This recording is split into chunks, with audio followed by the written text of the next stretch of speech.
자, 여러분 안녕하세요. 반갑습니다. 찐이야. 네, 여러분들의 진짜 주식, 출근기 주식을 책임지고 있는 한국경제TV 와우넷 전태진 파트너입니다. 반갑습니다, 여러분들. 자, 좋은 아침입니다. 자, 좋은 아침인데 네, 말이 들리면 안녕하세요. 어제 여러분들, 어제가 7월 마지막 거래일이었잖아요.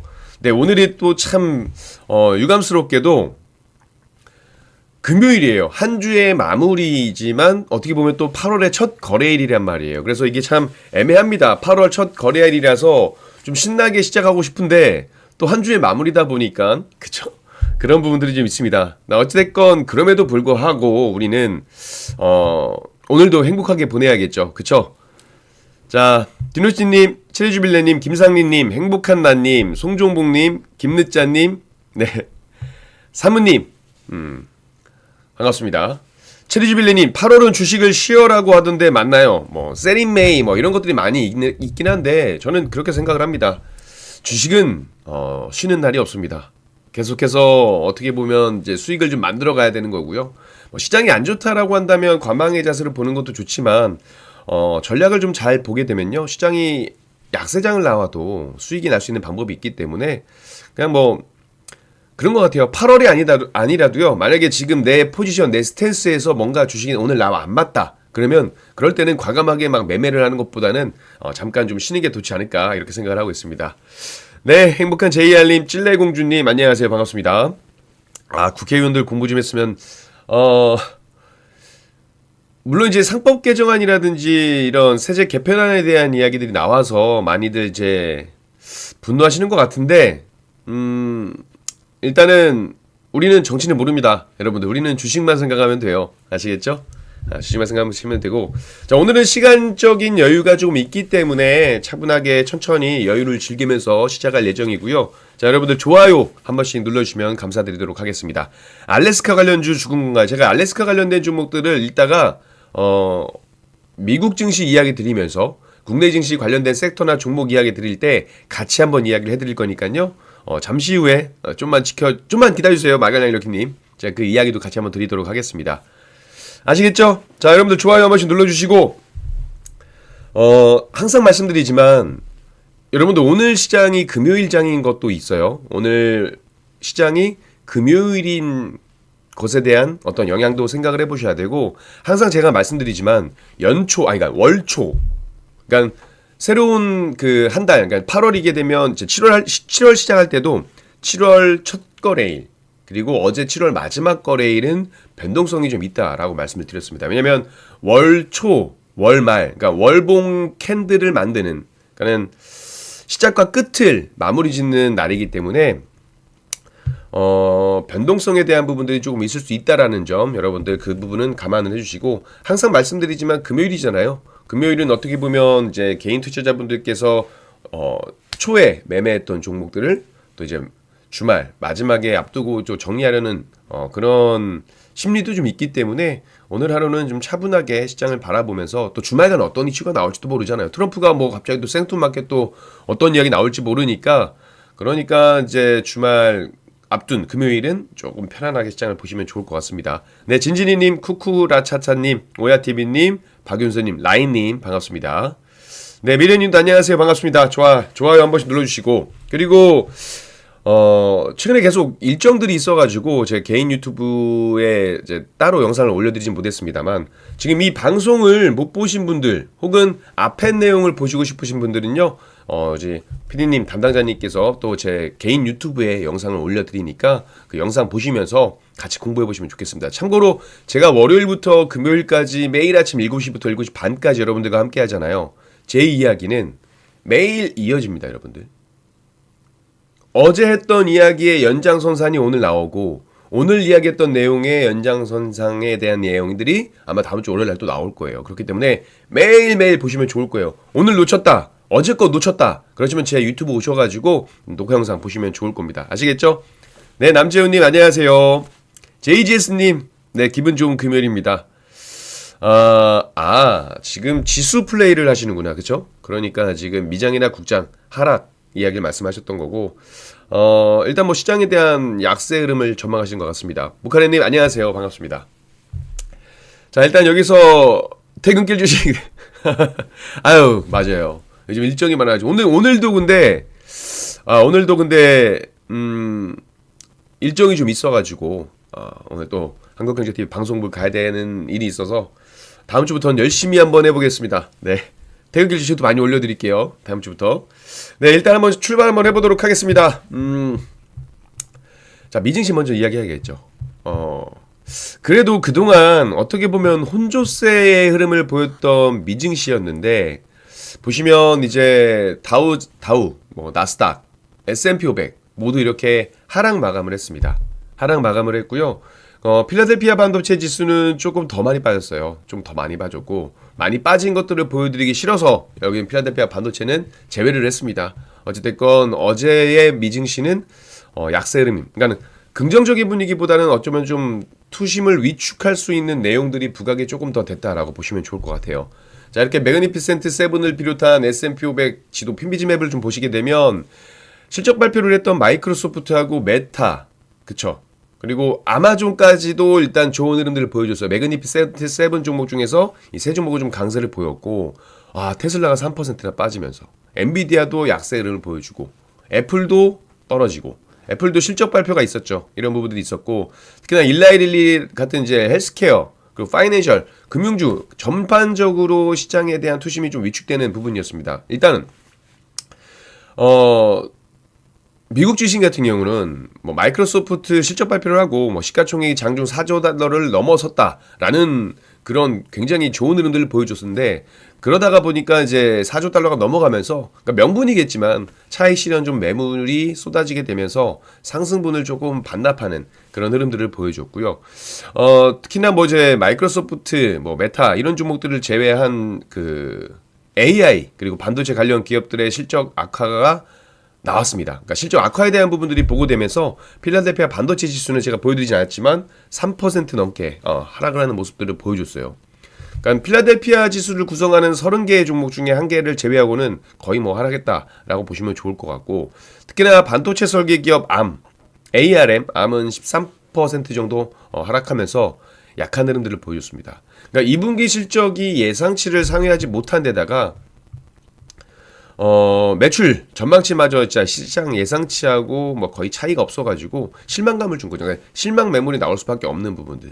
그러니까 시장은 뭐 실적에 대한 부분들도 분명히 영향을 주지만 그 향후 가이던스에 대한 부분들도 상당히 큰 영향을 주고 있어요. 그러다 보니까 ARM이 급락을 보이게 되면서 다른 종목들 AMD 뭐 ASML 이런 종목들, 퀄컴 이런 종목들도 같이 하락했다라고 보시면 좋을 것 같습니다.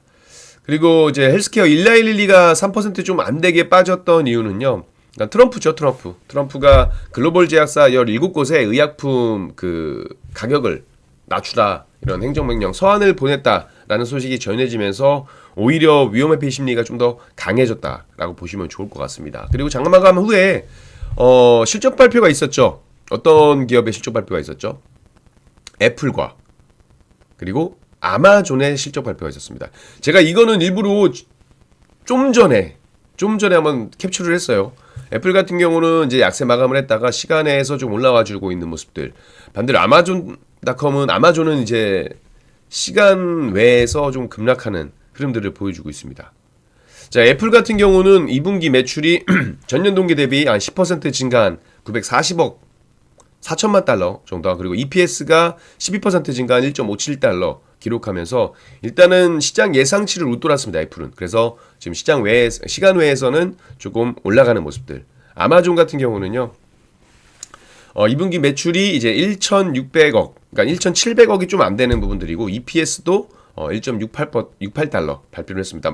마찬가지로 시장 예상치를 좀 상회하긴 했는데 아까 말씀드린 것처럼 일단은 시간 외에서는 하락을 하면서 애플과 아마존 좀 다른 흐름들을 보여주고 있어요. 뭐 이거 중요한 내용들은 아닌데 그래도 매그니피센트 7 기업들의 실적 발표하고 그리고 미증시가 이렇게 움직였다라는 겁니다. 그래서 일단은 어제 그 미증시의 하락, 투심을 위축시켰던 부분들에 있어서 제가 지금 뭐 기술적인 부분들, 기술주에 대한 이야기들을 드렸지만 가장 큰 원인은 전 이 사람이라고 봐요. 그러니까 결국에 우리가 금리 인하에 대한 기대감이 조금 더 사그러들었다. 그러니까 7월 달은 동결 오케이 이해하겠어. 이렇게 하는데 그럼 어떻게 해요? 저조차도 이제 9월 달에 금리 인하를 전망을 했었잖아요. 여러분들도 많은 분들께서 7월 달 하지 않을까라고 하셨던 분들도 있을 건데 7월 달 동결되고 나니까 그래 뭐 9월 달은 하겠지 이런 생각을 많이 하셨을 건데 파월 의장의 발언에 다시 한번 이제 해석을 좀 해보게 되면 결국 이런 것들이 나오게 되면서 9월 달도 어쩌면 금리 인하를 못할 수도 있겠다. 이런 해석들이 나오기 시작을 한 겁니다. 관세 협상에 대한 부분들은 제가 이따가 말씀 좀 드려보도록 할게요. 자, 그래서 네 디즈님 안녕하세요. 파월 발언에 대한 해석을 좀 해보게 되면 이거예요, 여러분들. 9월 인하 쪽으로 좀 더 선회하는 발언. 그러니까 7월은 동결을 했지만 9월 달은 금리 인하를 하지 않을까 이런 뉘앙스의 어떤 스탠스의 발언을 할 줄 알았지만 그 기대감이 조금 무너졌습니다. 파월 의장이 물론 이제 최근 물가 상승이 일시적이다라고 하지만 관세 영향을 배제하더라도 지금 물가는 목표치보다 높다라고 이야기했습니다. 관세를 배제하더라도 지금 물가는 목표치보다 높다라고 이야기를 했어요. 그러면서 이제 최대 고용과 물가 안정이라는 이중 목표 모두 리스크가 있는데 인플레이션이 목표치에서 더 멀리 떨어져 있다라고 이야기를 하면서 그래서 지금은 물가를 조금 더 낮추려고 하는 것이다라고 강조를 했습니다. 그리고 나서 이제 9월 금리 인하에 대해서도 그러니까 관세 인상 영향이 여전히 불확실성이 많다라는 거죠. 그래서 관세 인상 일부 상품 가격에 좀 더 명확하게 나타나기 시작했지만 일단 뭐 경제 활동이라든지 경기 지표라든지 인플레이션에 대한 전반적인 영향은 아직 지켜봐야 한다. 그러니까 기준 입장을 재확인한 거예요. 그러니까 원론적인 이야기를 했습니다만 스탠스가 좀 달라졌다라는 겁니다. 그래서 금리 인하를 너무 빠르게 하면 또 인플레이션을 완전히 해결하지 못한다라고 이야기하고 반대로 금리 인하를 또 늦게 하면 노동시장 이제 고용지표에 불필요한 피해를 주기 때문에 이 두 가지를 고려해서 적절한 타이밍에 하는 것이 중요하다라고는 했습니다. 그렇지만 어쨌든 이 발언들을 좀 쭉 보게 되면 9월 금리 인하에 대한 의지는 보이질 않았어요. 그래서 9월 금리 인하 불투명하다 이런 인식들이 좀 퍼지기 시작을 한 겁니다. 그러면서 이제 시장은 하락세로 좀 돌아섰다라고 보시면 좋을 것 같고요. 그리고 이거 트럼프 대통령이 연준 방문을 했잖아요. 그러니까 그동안 이제 중앙은행의 독립성에 대한 부분들을 존중하고자 대통령이 방문하지 않았었는데 방문을 했습니다. 역시나 트럼프다운 어떤 파격적인 행보라고 보면 되고요. 그러다 보니까 파월 의장이 이 연준 중앙은행의 독립성에 대한 소신도 이야기했습니다. 독립적인 중앙은행은 대중에게 큰 혜택을 주기 때문에 존중돼야 한다라고 이야기했어요. 그러면서 전 세계적으로 여러 국가들에서 중앙은행 독립성을 잘 보호하고 있는 이유다라고 말했습니다. 그러니까 독립성이 없었다면은 이런 금리나 통화 정책을 활용해서 선거 결과에 영향을 줄 수가 있잖아요, 그렇죠? 근데 분명히 줄 수 있는 거 아는데 그래서 안 된다라고 이야기를 했습니다. 사실상 지금 계속해서 트럼프 대통령이 금리 인하에 대한 압박을 하는 부분들, 독립성을 계속 훼손하고 존중하지 않으려는 행동들에 대한 반박을 전면적으로 했다라고 보시면 좋을 것 같아요. 딱 여기까지에 대한 부분들이고 어쨌든 파월 의장 발언에 대한 부분들은 상당히 시장에 대한 투심을 위축시켰다라고 보시면 좋을 것 같습니다. 네, 송미아님 안녕하세요. 자, 여러분들 좋아요 한 번씩 눌러주세요. 이제부터 이제 개별적인 얘기들 좀 한번 가보도록 하겠습니다. 일단 이번 주 체크포인트에 대한 이야기를 했는데 FOMC 통화정책 끝났죠. 파월 의장 발언 주목해야 된다. 제가 좀 전에 한 번 더 해석에 대한 이야기 좀 드렸었죠. 그리고 이제 지표 6월 PCE 지표가 발표가 됐습니다. 인플레이션 지표가 발표가 됐고 그리고 실업수당 청구 건수에 대한 이야기도 나왔어요. 무슨 말씀인지 아시죠? 고용지표. 이제 7월 비농업 부문 고용지표 하나만 남았습니다. 뭐 상호관세에 대한 얘기도 이제 오늘자로, 그러니까 내일자로 되는 거니까 오늘 오후죠, 우리나라 시간으로. 근데 어차피 우리는 관세 협의가 됐으니까 이 부분은 좀 넘어가고. 자, 일단 연준에서 중요시하게 보는 게 인플레이션 지표하고 고용 지표다라고 말씀을 드렸습니다. 그렇기 때문에 참 파월 의장의 9월 금리 불투명에 대한 부분들, 그렇기 때문에 우리가 인플레이션과 고용 지표를 안 볼래야 안 볼 수가 없습니다. 뭐 최근에 시장에 대한 영향, 그러니까 시장에 대한 영향이 조금 미미해지긴 했습니다만 그래도 우리가 이 지표들을 봐야 되는 게 연준의 금리 결정 스탠스에 영향을 주기 때문에 보는 겁니다. 아시겠죠? 뭐 이거 그렇게 시장에 영향을 크게 주지 않던데 옛날만큼 시장에 영향을 주지 않는 건 맞아요. 그렇지만 연준의 금리 결정, 통화정책 이 스탠스에는 영향을 상당히 많이 준다라고 보시면 좋을 것 같습니다. 자, 일단 미국 상무부에서 6월 개인 PC 개인 소비 지출 지표를 발표를 했습니다. 보시면 전년 동월 대비 2.6% 상승을 했고요. 그리고 전월 대비 0.3% 상승했습니다. 근데 물론 지금 이 개인 소비 지출 PCE가요. 시장의 예상치를 상회했어요. 포인트는 시장의 예상치를 상회했고 그리고 또 뭐예요? 연준의 목표 물가치가 몇 퍼센트입니까? 연준의 목표 물가치가 2%예요. 2%를 크게 상회했다라는 겁니다. 여기서 좀 잘 우리가 중요시하게 봐야 되는 게 기준적 물가 흐름을 볼 수 있는 또 이제 근원 PC 가격 지수 같은 경우도 전년 동월 대비 2.8%나 올라갔고 그리고 전월 대비 0.3% 올라갔어요. 5월 PC가 전년 대비 2.4%였기 때문에 그러니까 5월 PC보다도 올라간 흐름들을 보여주고 있습니다. 무슨 말씀인지 아시겠죠? 그러니까는 지금 기본적으로 전년 대비 상승률하고 그리고 근원 지수 모두 시장 전망치보다 각각 0.1% 올라갔다라는 거예요. 전월 대비 상승률은 뭐 부합해요. 그렇지만 어찌됐건 이게 뭐예요? 인플레이션이 지금 빠르게 올라갔다. 그러니까 물가 상승이 가속화돼 있다라는 겁니다. 일단 인플레이션 지표만 보게 되면 파월 의장이 왜 9월 달에 금리 인하에 대한 부분들을 좀 부정적으로 봤는지 원론적인 이야기지만 알게 되겠죠. 지금 인플레이션 지표만 보더라도 파월 의장이 이거를 알고 모르진 않았겠죠. 어느 정도 느낌이 있었을 거고 알았을 거고 이런 부분도 있었을 거고 그다음 고용 지표입니다. 고용 지표는 조금 엇갈렸어요. 엇갈린 고용 지표가 좀 나왔었고 기업들이 이제 6만 2천 건의 감원 계획을 발표를 했습니다. 그렇죠? 1년 전의 수치는 2만 5천 건이었어요. 2만 5천 900건, 2만 6천 건 정도 나왔는데 지금 1년 전 대비했을 때 지금 대략 2배 이상이 올라간 흐름들이잖아요. 그렇죠? 그러니까 7월 기록만 본다라고 하면 코로나 팬데믹 시절인 2020년 이후 두 번째로 높은 감원 계획을 발표를 했습니다. 그러니까는 실업률이 올라갈 수 있는 어떤 명분이 나온 거죠. 실업률이 올라갈 수 있는 명분인데 실업률이 올라가면은 또 금리 인하에 대한 명분이 또 나오긴 하거든요. 그러니까 지금 지표들이 계속 엇갈리면서 나오니까 연준 내부에서도 계속 이렇게 다툼이 좀 있고 의견에 대한 차이가 있는 거다라고 저는 생각을 하고 있습니다. 어쨌든 매주 목요일 날 발표되는 주간 신규 실업수당 청구 건수 이거를 좀 봐야 되는데 일단 주간 신규 실업수당 청구 건수가 낮은 수준으로 나왔습니다. 전주보다 한 1,000건이 감소한 21만 8천 건. 잠시만요. 이게 빠졌습니다.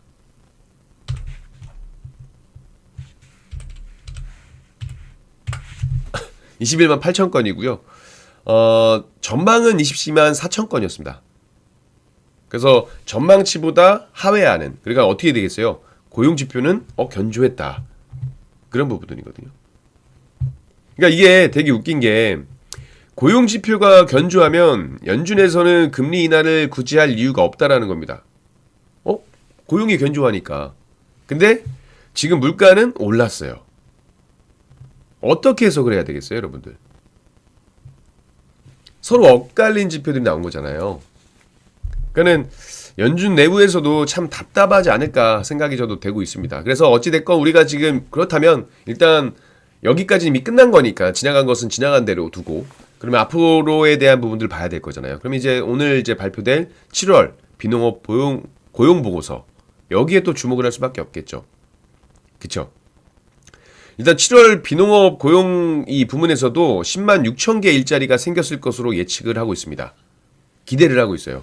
6월 달에는 14만 7천 건이지만 그러니까 6월 달보다는 좀 둔화될 것이지만 어찌됐건 한 10만 6천 개 정도 일자리가 생길 것으로 기대를 하고 있습니다. 그러면 실업률이 6월 4.1%보다는 또 높은 4.2%로 전망을 하고 있다는 거예요. 그러니까 실업률이 또 높아지고 실업 청구 건수도 낮아지고 그러니까 이런 고용 지표들이 지금 계속해서 엇갈리는 부분들이 나오기 때문에 연준 내부에서도 결국 원론적인 이야기를 할 수밖에 없는 거다라고 저는 긍정적이게 한번 생각을 해보도록 하겠습니다. 아시겠죠? 자, 이렇게 되고 이제 글로벌 매크로 환경에 대한 부분들은 한 이 정도까지만 말씀을 드려보고, 이제 우리 국내 증시에 대한 이야기 좀 드려볼까 합니다. 자, 어제 관세 협상에 대한 이야기가 결국 마무리가 됐죠. 그러고 나서 어제 시장을 보게 되면,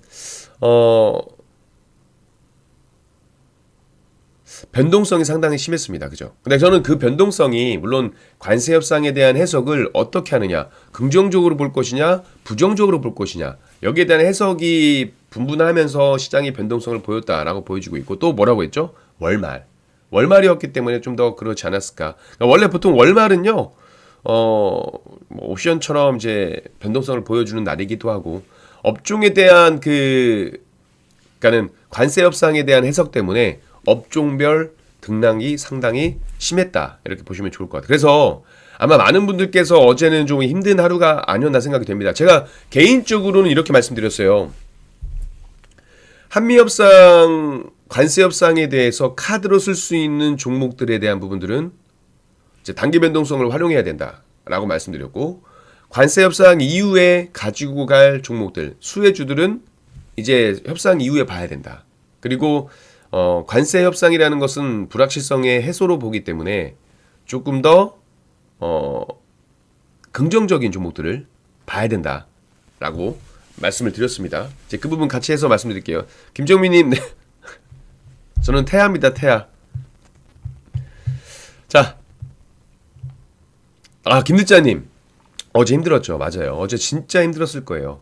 그러니까 반도체가 삼성전자가 좋았기 때문에 테슬라발 영향력이 있는 또 소부장 관련된 종목들이 매수하셨던 분들은 어제 매수했다면 상관없지만 그 전에 막 매수하셨던 분들은 또 어제 밀림에 힘드셨을 거고, 자동차 관련해서 좋은 흐름들이 나와줄 거다라고 생각을 해서 어제 관세 협상 이후에 매수하셨던 분들은 딱 그 캔들 보시면 시가 이후로 쭉 밀렸잖아요. 그렇죠? 많이 힘들었을 겁니다.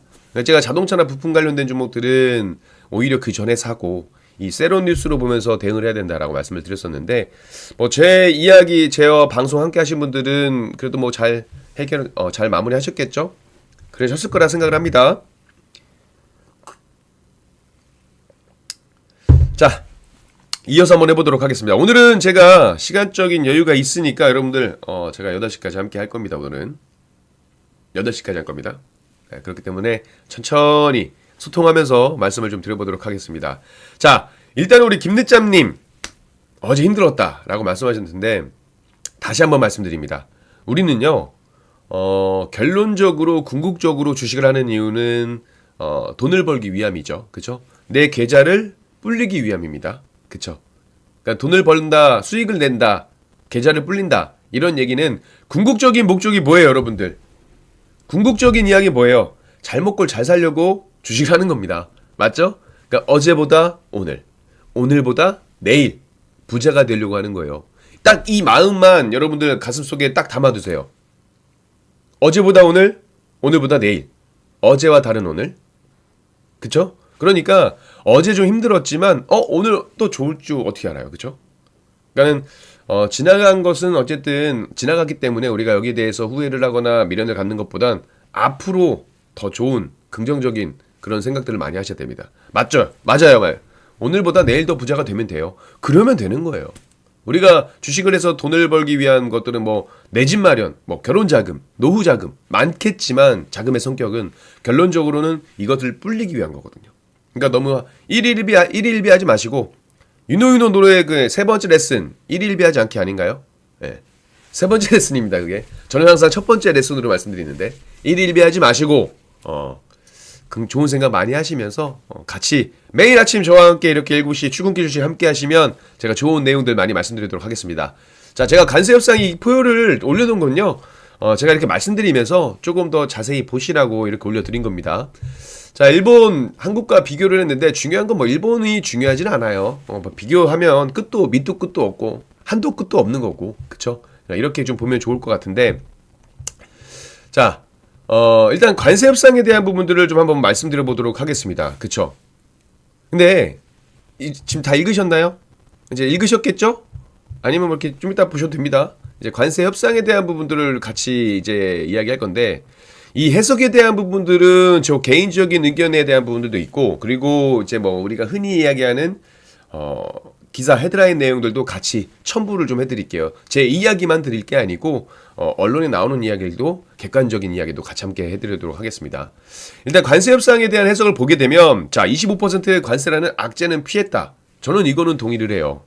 제가 어제 여러분들과 이제 끝나고 나서 이제 이야기를 드렸지만 최고의 선택, 최선의 선택을 하지 못했습니다. 결과가. 그러니까 최고의 결과, 최선의 결과가 나오진 않았습니다. 그렇지만 차선의 결과는 도출해냈다라고 보고 있고요. 그리고 어쨌든 최악은 피했고 차악을 택했다라고 저는 딱 한 줄 평을 한다면 차선을 택했고 차악을 택했다 이렇게 말씀을 좀 드리고 싶습니다. 근데 어찌됐건 불확실성이라는 것들은 해소가 됐다라고 저는 보여지고 있어요. 그렇죠?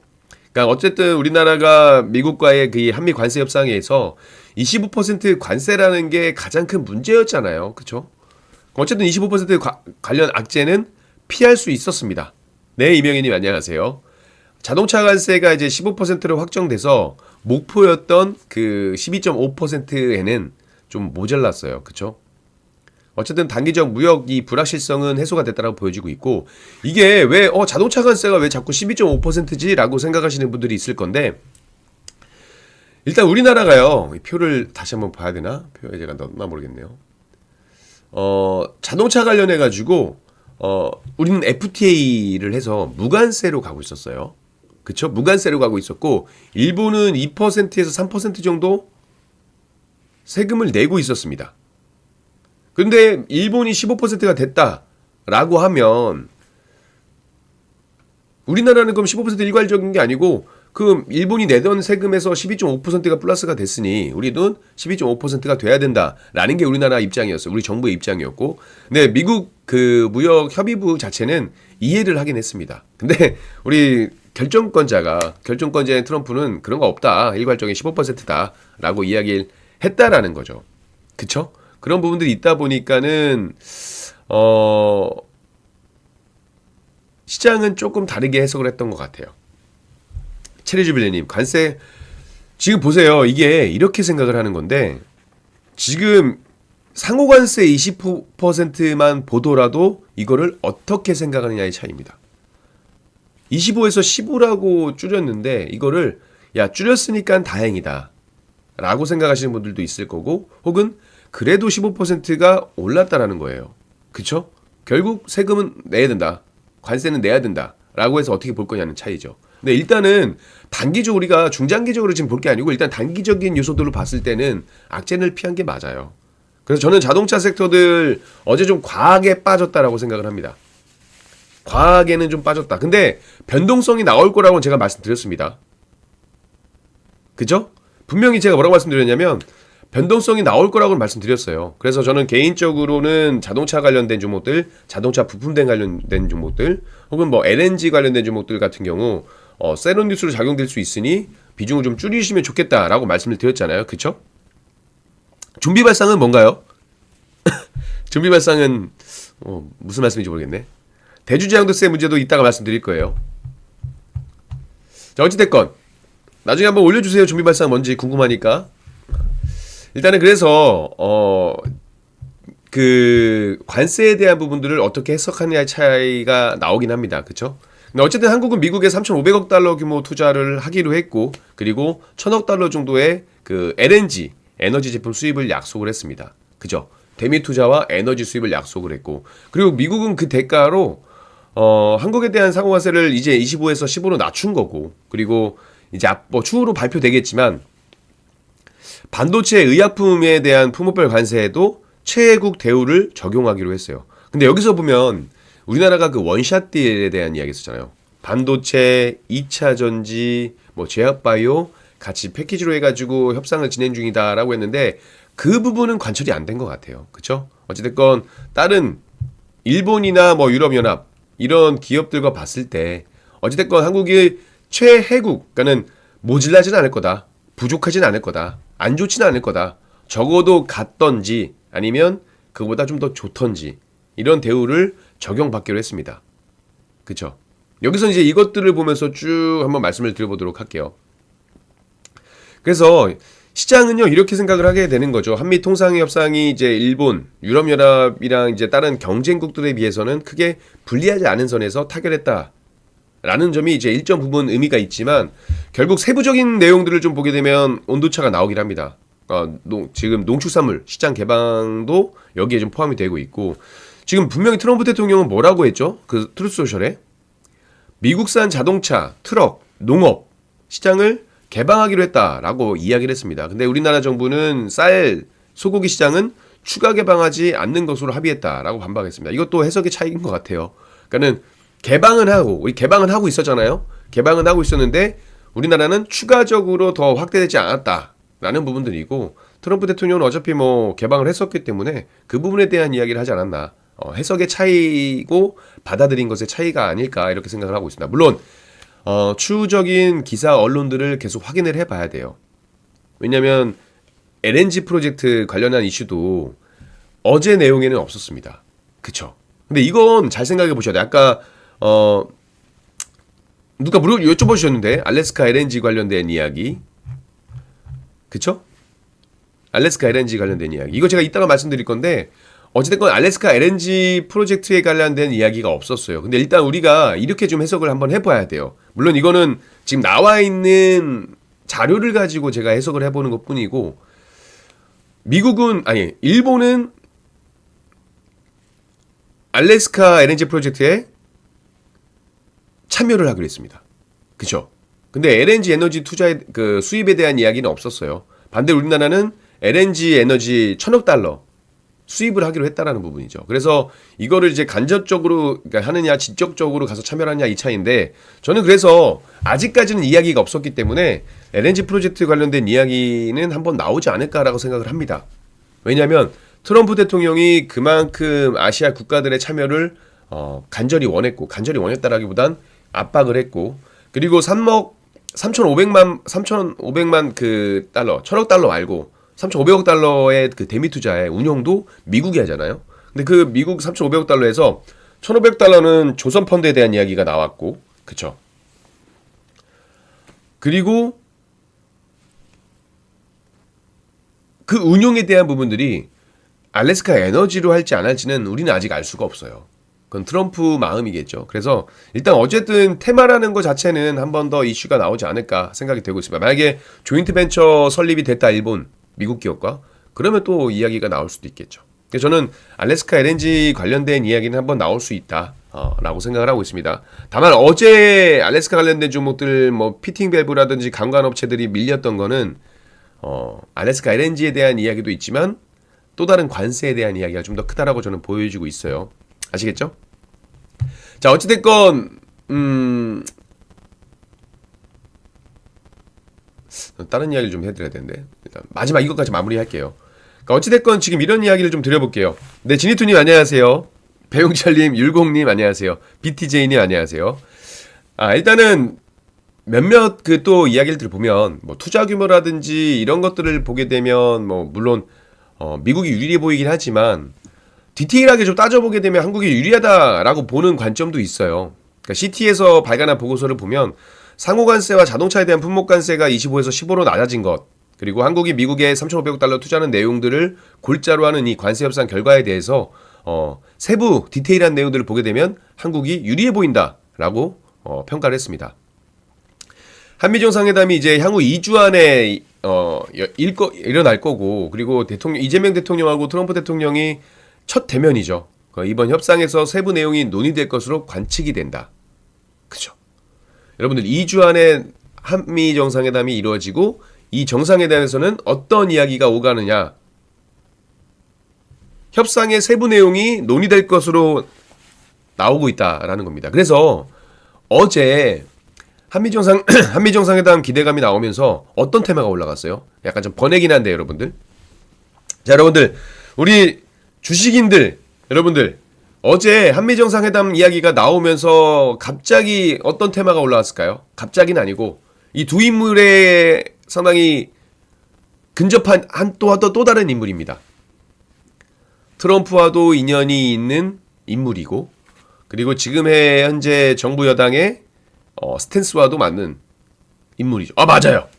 상우님 맞습니다. 인생님 맞습니다. 남북경협주가 어제 굉장히 강하게 올라왔어요. 아시다시피 여러분들 제가 트럼프 트레이드 관련된 이야기 했을 때 지난해 8월부터 경협주에 대한 이야기 했었고 올해 4월도 경협주에 대한 이야기를 했었고 아마 여러분들 쭉 보셨죠? 제가 뭐 이렇게 쭉 이야기 계속 했던 거 경협주에 대한 이야기를 했었습니다. 근데 어제 이런 생각이 좀 들더라고요. 정상회담 이야기가 나오면서 물론 어쩌면은 이제 슬슬 경협주 남북 경협주를 관심 있게 봐야 되는구나. 물론 저는 계속 관심 있게 보고 있었습니다. 근데 최근에 계속 밀렸었던 흐름들이 있잖아요. 어쨌든 이제부터 관심 종목 여러분들도 넣어놓고 한번 보세요라고 할 정도로 관심을 가지고 봐야 되겠구나 라고 생각을 했는데 어제의 상승은 조금 오바라고 생각을 했어요. 왜냐면 한미정상회담이 이루어지는 건 맞는데 이번에 이루어지는 한미정상회담에서는 지금 관세 협상에 대한 디테일한 내용들이 오가는 자리가 될 겁니다. 그리고 나서 이후에 김정은과의 어떤 이야기를 이야기하겠지만 어제의 상승은 조금 과했다. 물론 이제 수익 보신 분들은 축하드려요. 제가 그걸 가지고 뭐라는 게 아니고 어쨌든 어제의 상승은 조금 오바스러웠다. 그러니까 수급이 너무 확 쏠렸다. 그만큼 투심이 어제 안 좋았다는 이야기를 한 겁니다. 투심이 위축되다 보니까 그런 쪽으로 돈이 돈 거예요. 주도주 반도체나 2차전지 이런 게 아니고 그런 특정 테마에 돈이 몰렸다라는 걸 말씀드리고 싶었던 겁니다. 여론은 요지는 이제 슬슬 관심 가지고 보셔라 이겁니다. 일단 시간 되면 차트 보면서 경험치 몇 가지 보고 같이 한번 말씀드려보도록 할게요. 자, 그래서 어쨌든 한미정상회담의 내용은 북한과의 만남이 아니고 메인은 세부사항 조절하는 거다라고 다시 한번 보시면 될 것 같아요. 그래서 이 2주 안에 여기서 또 어떤 이야기 나올지 몰라요. 트럼프라는 인물이 워낙 럭비공이잖아요. 이재명 대통령이 만나서 한창 이야기하고 있는데 아무리 그래도 LNG 프로젝트는 참여해야 되는 거 아닌가 이런 식으로 또 하게 되면 또 모르는 일이잖아요. 그쵸? 방위비에 대한 이야기 나오겠죠. 그러니까 어쨌든 이런 디테일한 내용들이 나올 거기 때문에 정상회담까지는 좀 주목해서 계속 봐야 된다. 그러니까 지금 보편적으로 15% 관세, 자동차 품목 관세 이것들은 이제 우리가 나온 것들이고 그 외에 또 세부적인 내용들을 좀 지켜봐야 되니까 이걸 기회로 볼지 위기로 볼지는 여러분들이 잘 고민해 보셔야 돼요. 근데 그게 좀 어렵다. 이게 기회일지 위기일지 잘 모르겠다라고 하시는 분들은 어떻게 해야 될까요? 어떻게 해야 되겠어요? 매일 아침 7시, 7시 반까지 저와 함께 출근길 주식을 함께 하시면 됩니다. 오늘은 특별하게 일정이 있었기 때문에 제가 8시까지 함께 할 거예요, 여러분들. 좋죠? 저도 오늘 이렇게 여유있게 좀 이야기해보니까 좋습니다. 자, 좋아요 한 번씩 눌러주시고. 자, 그래서 어쨌든 그 부분은 봐야 되고, 그리고 유럽연합 같은 경우도, 유럽연합도 이제 유럽연합산 반도체라든지 의약품에 15% 관세를 부과하기로 했잖아요. 그죠? 그리고 일부 제네릭 이제 복제약이라든지, 혹은 반도체 장비 쪽, 이쪽에는 관세를 면제하기로 합의가 됐습니다. 그래서 적어도 유럽연합이 이 정도의 또 관세를 면제받기로 한 부분들도 있으니까 우리나라도 마찬가지 그거보다는 좋든지 아니면 최소한 얘네랑 같아야 되지 않겠느냐라는 게 이제 우리 인식이었고 어쨌든 미국 러트닉 상무장관이 이런 이야기를 했습니다. 한국이 다른 어떤 나라보다 더 나쁘게 대우받지는 않을 것. 더 나쁘게는 뭐예요? 찝찝하게. 더 나쁘게는 대우받지 않지만 나쁘게는 대우받을 수 있다는 이야기인가? 그쵸? 말장난도 아니고 어찌됐건 최혜국 대우를 시사했습니다. 그래서 어쨌든 아직 결정되지 않은 반도체나 의약품에 대한 품목관세지만 만약에 우리가 이 15%로 가정을 한다라고 한다면 한국산 제품에 대한 미국의 실질 관세율은 약 16.8% 정도로 추산을 하고 보시면 좋을 것 같아요. 그리고 이제 하나 더 이거 플러스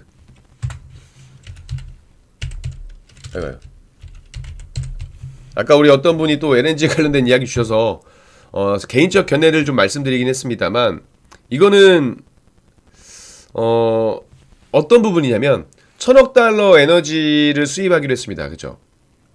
근데 이게 어쩌면 우리 입장에서는 조금 더 좋을 수 있어요. 왜냐면 이거는 제가 어떤 기사를 읽다가 그럴 수도 있겠다라고 해서 이건 한번 여러분들께 소개를 좀 시켜드리고 싶었습니다. 자, 일단 지금 우리나라가 그 LNG 수출 확대하는 무역 협정을 미국이 체결했어요. 그죠? 근데 이게 현실성이 낮다는 지적이 나오고 있습니다. 뭐냐면 미국의 지금 현재 LNG 생산 및 공급 능력이 전 세계에 수출하려고 하는 이 물량과 비교해 봤을 때 부족한 상태라는 거예요. 그래서 한국도 1,000억 달러 계약을 3년 동안 하기로 했지만 지나친 압박을 좀 피할 수 있지 않을까라는 이야기가 나오고 있습니다. 근데 이게 내용이 뉴욕타임즈에서 나왔던 거예요. 뉴욕타임즈에서 여러 국가에서 지금 미국산 화석연료 수입 확대를 추진하고 있다라고 이야기하면서 근데 그렇지만 자국 내 실제 수요나 미국의 생산 역량이 전혀 고려되지 않고 있다라고 보도를 한 겁니다. 자, 유럽연합이 최근 3년 동안 천연가스라든지 석유, 미국산 에너지 7,500억 달러, 그러니까 1,000조가 넘죠. 이 규모를 수입하기로 체결을 했습니다. 약속을 했습니다. 그러니까 연간 기준으로 보면 유럽연합이 미국에서 수입하는 물량을 약 3배로 늘려야 돼요. 그리고 미국이 올해 에너지 전체 수출량의 80% 안팎에 해당되는 양입니다. 트럼프 대통령이 이제 자국 내에서 화석연료 증산 정책을 펼치고 있는데 2030년까지 이 천연가스 생산량을 현재의 2배까지 확대하는 계획이 포함이 되긴 했습니다. 근데 뉴욕타임즈에서 뭐라고 했냐면 미국이 당장 유럽과 체결한 협정에 따라서 천연가스라든지 에너지를 수출하려면 다른 국가에 대한 수출을 대폭 줄여야만 할 거라는 거예요. 그러니까 문제가 미국 정부가 최근 한국 및 일본과 잇따라 천연가스 수출을 확대한다는 내용을 협정에 포함을 했는데 그리고 나서 타결이 됐거든요. 한국은 미국에서 앞으로 3년 반 동안 1,000억 달러, 이것도 한 140조죠. 천연가스 에너지를 수입하기로 했고 이것도 마찬가지로 전체 수입액이 194억 달러인데 이를 또 2배 가까이 늘려야 되는 셈입니다. 그러니까 트럼프의 욕심은 알겠어요. 욕심은 알겠는데 맞아요. 아, 우리 이사모님께서 포인트 요지를 잘 찝어주셨습니다. 그래서 결국 단기간에 이런 생산량을 늘리는데 한계가 있다는 점을 고려한다면 결국 한국과 일본 약속의 유럽연합, 일본의 약속된 물량을 모두 수출하기는 사실상 불가능하다라는 거죠. 그래서 제가 LNG 관련해가지고 만약에 그런 부분들이 포함되어 있다라고 한다면 오히려 트럼프 정부에서 이런 내용들을 그렇다면 차라리 알래스카 LNG 쪽으로 돌릴 가능성도 한번 염두를 해봐야 되지 않을까 생각을 하고 있습니다. 절대 트럼프 성격상 손해보는 짓은 안 할 겁니다. 그죠? 맞습니까? 맞아요. 지금 제가 말씀드린 거랑 똑같습니다. 그러니까 절대 손해보는 짓은 안 할 거예요. 어떻게든 뭔가를 할 겁니다. 근데 그런 디테일한 내용들은 아직 우리가 알 수가 없죠. 그냥 에너지원을 수입하기로 했다라는 부분들만 뭉뚱그려서 해놨기 때문에 세부 내용에 대해서는 이제 또 얘기가 나올 거고요. 그래서 만약에 LNG만을 봤을 때 지금 이 뉴욕타임즈에서 보도했던 내용을 토대로 해서 정말로 생산량이 수요량을 못 따라간다고 한다면 수출량을 못 따라간다고 한다면 오히려 이런 부분들 트럼프 입장에서는 야 한번 참여해봐라 이런 것들을 압박할 수 있다라는 거죠. 그쵸? 그렇게 뭐 이해를 하시면 좋을 것 같습니다. 이해되시죠? 무슨 말씀이신지? 자, 그래서 일단은 여튼 단기 불확실성은 해소가 됐다. 요지는 됐다라는 겁니다. 그래서 이거 죄송해요. 바뀌었습니다. 이거 나중에 문제인데 제목이 바뀌었습니다. 죄송합니다. 이게 바뀌었어요. 제목이. 이게 요겁니다. 그리고 트럼프 이게 키우 공격입니다. 죄송해요 여러분들. 러시아 키우 공격 이 내용이에요. 그래서 한번 보도록 할게요. 자, 일단 그래서 어쨌든 됐어요. 모든 거는 이제 협상이 됐습니다. 당일 불확실성 해소가 됐어요. 그래서 최악은 피했다라고 이제 관세 리스크가 벗은 증시 헤드라인이 나왔습니다. 조선, 차 웃고, 철강 울고. 아까 제가 LNG 관련된 강관업체, 피팅밸브 쪽 이런 철강 중소형주 이거를 같이 말씀드리려고 해놓은 거예요. 근데 여기서 차가 웃었다? 이거는 제가 솔직히 인정을 못하겠어요. 왜냐면 어제의 흐름만 본다라고 한다면 어제 차는 웃었지만 울었어요. 그쵸? 그렇기 때문에 네, ASFG님 맞습니다. 여러 가지가 있을 거예요. 방법은 많아요, 여러분들. 여러 가지로 할 겁니다. 근데 그 디테일한 내용들은 지금 우리가 어떤 이야기를 하기보다 계속해서 나올 내용들, 이런 예상 전망들, 이런 것들을 좀 체크하고 보셔야 된다는 거예요. 자, 45분이네 벌써. 생각보다 시간이 금방금방 가네요. 자, 어찌됐건 최악은 피했다라는 평가가 나왔습니다. 그쵸? 그러면서 국내에서 업종별 희비가 조금 갈렸어요, 어제. 저는 개인적으로 이제 수개월간 시장에 대한 투심을 위축시켰잖아요. 물론 저는 단기적인 변동성은 나올 거다. 다만 큰 흐름 틀에서 본다라고 한다면 이거는 악재 해소, 그러니까는 불확실성 해소로 봐야 된다라고 말씀을 드렸는데, 어찌됐건 어제만 보면 이 개인 투자자분들께서 어떤 업종의 수혜를 보고 어떤 업종을 피해를 입을지에 상당히 많은 관심을 가졌을 거라고 봐요. 생뚱맞게 경업주가 올라가긴 했습니다만, 생각보다 생뚱맞다라고 하는 건 아니지만, 어쨌든 보면 조선이 시장에 대한 그 수혜 기대가 굉장히 높았습니다. 하나오션도 한 13% 급등을 했었고, 관련된 그 섹터 내 종목들이 전반적으로 강세를 보였어요. 근데 자동차는 차익 실현 매물이 출회됐죠. 그러면서 낙폭을 좀 크게 키웠습니다. 현대차, 기아도 어제 뭐 4% 넘게, 그리고 7% 넘게 하락을 좀 했었고요. 철강 사업 같은 경우도 이제 철강업종도 한 2% 좀 안 되게 내렸습니다. 근데 중요한 건 뭐예요? 한미 무역 합의 영향이 나오면서 이 업종들에 대한 등락이 나오기 시작한 겁니다. 자, 보세요. 한국과 미국이 말금이님, 하나오션 파이팅. 어제 우리 하나오션 잘 되길 바랬는데, 그쵸? 좋으시겠어요. 축하드립니다. 어쨌든 상호화세는 15%로 합의를 했고요. 낮아졌어요. 25에서 낮아진 건 맞습니다. 근데 FTA 했을 때 0% 관세를 적용받아왔잖아요. 그쵸? 어떻게 보면 25%보다 낮아진긴 했지만 0%보다는 많아졌기 때문에 이걸 가지고 해석의 차이가 있긴 하는 거예요. 근데 그냥 우리는 이렇게 봅시다. 그냥 단기적으로 불확실성이 해소가 된 거예요. 그쵸? 왜냐면 0%는 이제 무의미해요. 무의미합니다. 그러니까 FTA에 대해서 관세를 받고 있던 부분들은 트럼프가 새로운 그 관세 룰을 적용하면서 깨졌다라고 봐야 돼요. 없어진 걸로 봐야 됩니다. 자꾸 0% 했는데 올라갔네로 생각을 하면 부정적일 수밖에 없어요. 0%였는데 15% 올라 버렸어. 이건 이미 무의미하다고 봐요. 저는 개인적으로. 왜? 이미 트럼프라는 인물 자체가 새로운 관세 룰을 제시했었기 때문입니다. 0%에서 25%가 될 수도 있었던 거예요, 여러분들. 0%에서 15%가 되는 게 아니고 0에서 25가 될 수 있었던 겁니다. 근데 25가 15가 된 거예요. 이건 물론 해석의 차이이긴 합니다. 이렇게 된 거고. 그래서 어쨌든 자동차도 마찬가지고 철강도 마찬가지였어요. 그쵸? 조선주가 당연히 수혜를 받을 수밖에 없겠죠. 쿠스님 안녕하세요. 증설, 그죠? 뭐 시간에 대한 부분도 있는데, 근데 결국 조선업이 좋은 이유는 3,500억 달러의 대미 투자 중에 1,500달러가 이제 조선업 펀드였어요. 조선 펀드. 특히나 얼마 전에 그 마스가 프로젝트 이야기를 하면서 미국 내에서도 신규 조선소 건설이라든지 뭐 인력 양성, 기자재 공급망 재편, 뭐 MRO 사업 이런 전반적인 기회가 열릴 것이다라고 보여지고 있고, 근데 자동차 부분들도 여러분들 어제 좀 밀리긴 했습니다만 좀 더 길게 본다라고 한다면 반사이익이 나올 수도 있습니다. 어쨌든 25에서 15로 낮아진 건 맞기 때문에 연간, 그러니까 완성차 업체 입장에서는 연간 그 비용이, 부담 비용이 줄 수밖에 없어요. 10조 원에서 6조 원으로 줄어들 것으로 예상이 되고 있습니다. 그래서 4조 원에 대한 절감 효과를 볼 수 있으니까 지금 어제 단기적인 좀 부분들은 차치를 하고 좀 더 길게 한다면 일단은 좀 긍정적으로 보긴 낫겠다. 이렇게 보시면 좋을 것 같아요. 에너지 포션님 안녕하세요.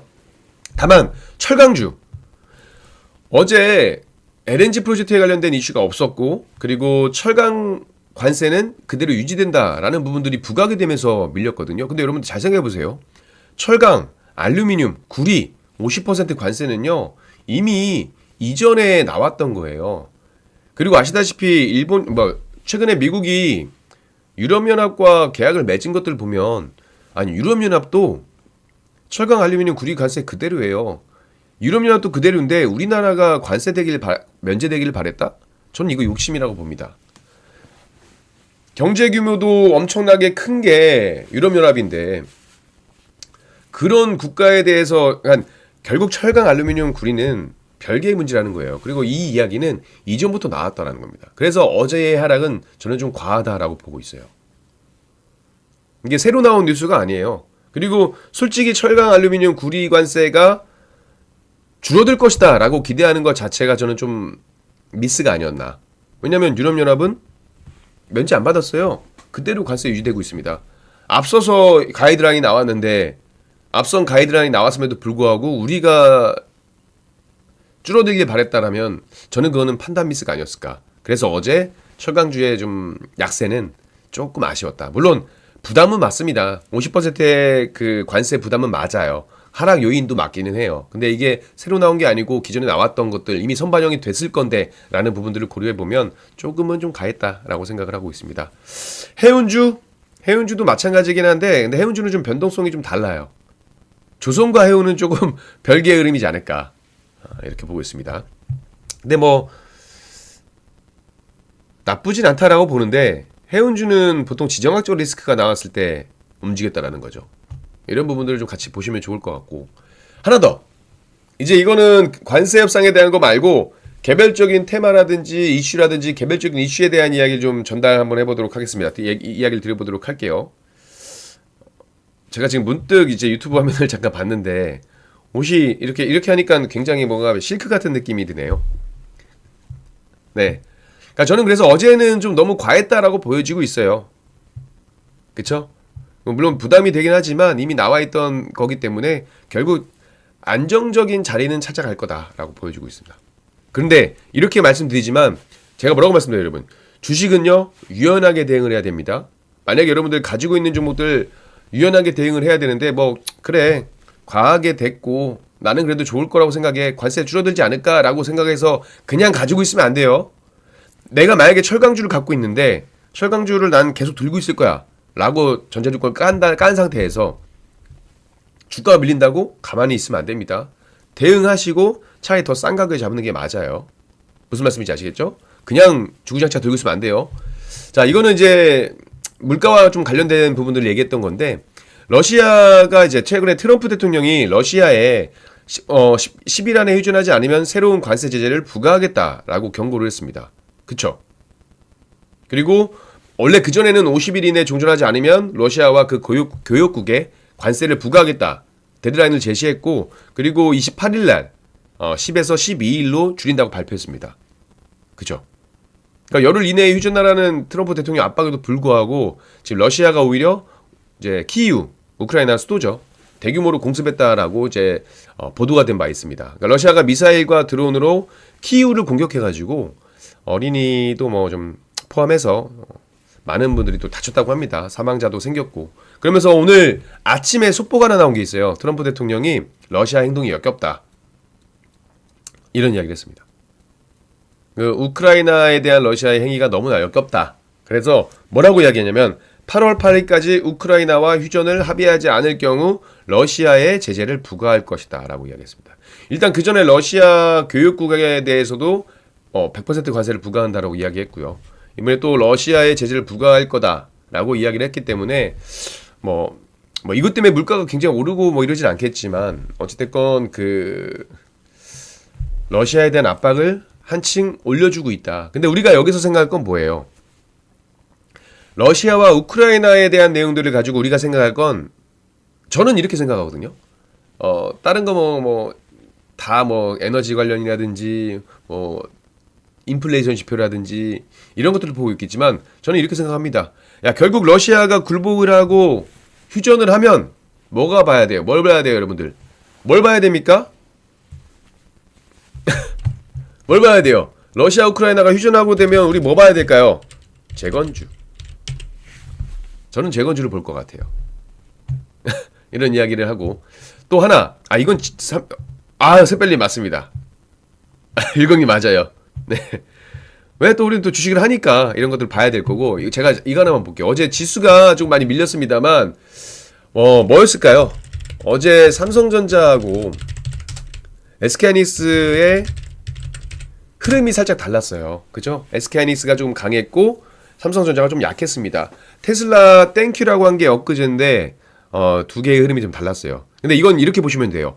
삼성전자의 약세는 삼성전자가 올해 2분기 영업이익이 전년 동기 대비 절반 수준을 급감을 했습니다.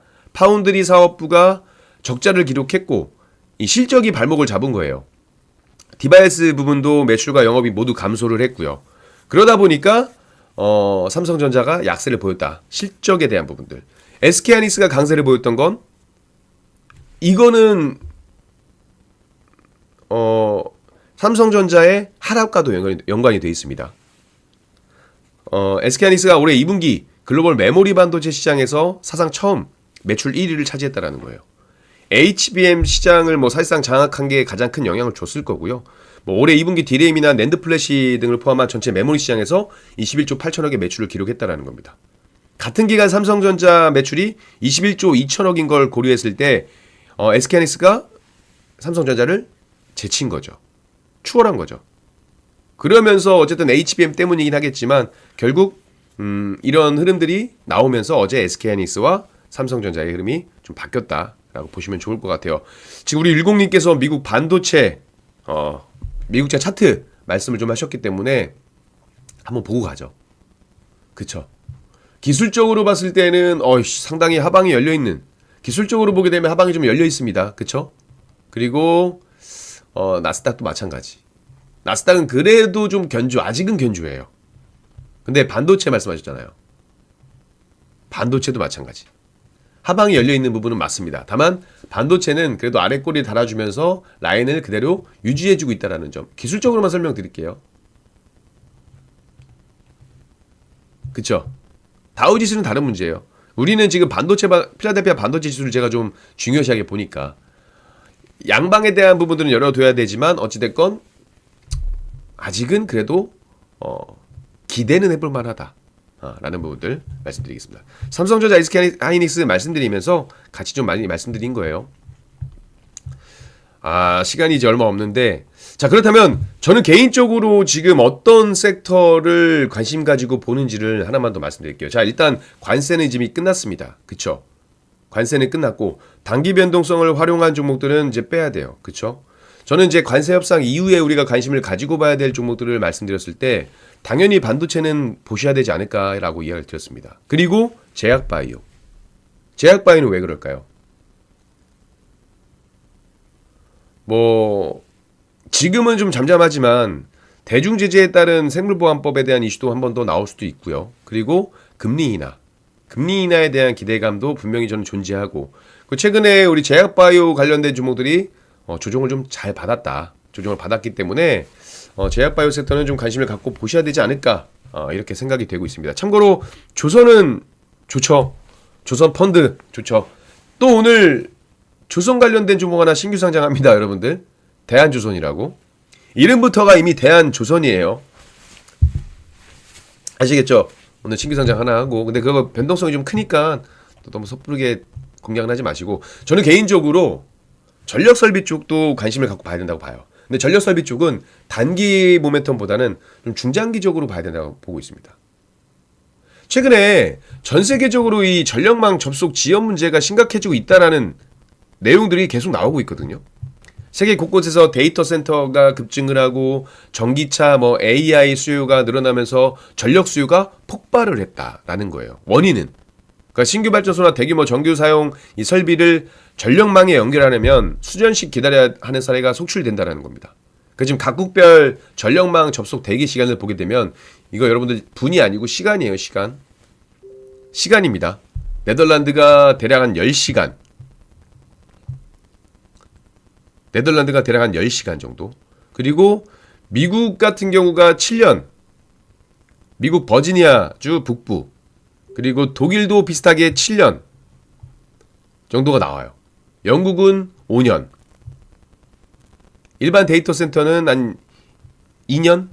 이렇게 보시면 이렇게 접속되기가 길어진다는 거예요. 근데 중요한 건 접속되기가 길어졌다라고가 문제가 아니고 원좀 봐야죠. 제가 조방원 이야기 들었을 때 방산과는 조금 다르지. 방산이 나쁘다는 건 아니지만 방산보다 조선원전은 조금 더 긴 호흡에서 보는 게 좋다라고 말씀드렸거든요. 그건 어쩔 수 없어요. 미국을 중심으로 움직이고 있는 건 조선과 원전이 맞습니다. 그쵸? 이거 그래서 제가 이거 전력망 이것부터 잠깐 말씀드리면 이재명 대통령이 에너지 고속도로에 대한 이야기를 했습니다. 그러면서 이 서해안 에너지 고속도로가 뭐냐면 재생에너지 핵심 클러스터인 호남권 생산기지를 핵심 수요진 수도권으로 나르는 초고압 직류 송전망을 이야기하는 거예요. 포인트는 그래서 전력 설비 쪽 관심 있게 보셔라 이렇게 말씀드리는 거고, 자 시간이 얼마 없기 때문에 간단하게 우리 디지님 원전 관련된 섹터 여쭤보셔가지고 말씀드릴게요. 조선과 원전을 우리가 좀 중요시하게 보는 이유는 결국 미국을 중심으로 움직이는 산업들이 강하게 움직였다라는 거예요. AI 마찬가지죠. AI 그리고 조선, 미국에 대한 그 흐름들, 그리고 원전. 지금 미국을 주도로 움직이고 있는 섹터들이 올라갔다라는 거예요. 무슨 말씀인지 아시겠죠? 오늘 시장에 변동성 나올 수 있습니다. 아시겠죠? 그러니까 너무 일일비하지 마세요. 오늘은 금요일이자 월초 첫 거래일에 캔들을 만드는 날입니다. 그렇기 때문에 변동성이 심할 수 있어요. 그러니까 오늘 하루는 차분하게 시장을 관망하면서 보시면 좋을 것 같습니다. 주말간에 어떤 이슈가 나올지 모르겠으니까 오늘 너무 과감하게 매매하지 마세요. 아시겠죠? 무슨 말씀인지 아시겠죠? 네, 어찌됐건 오늘 여러분들 행복한 금요일 되시기 바라겠고요. 불금 되시기 바라겠습니다. 그리고 오늘도 성투하시기 바랄게요. 지금까지 한국경제TV 전태진 파트너였습니다. 감사합니다. 여러분들 성투하세요.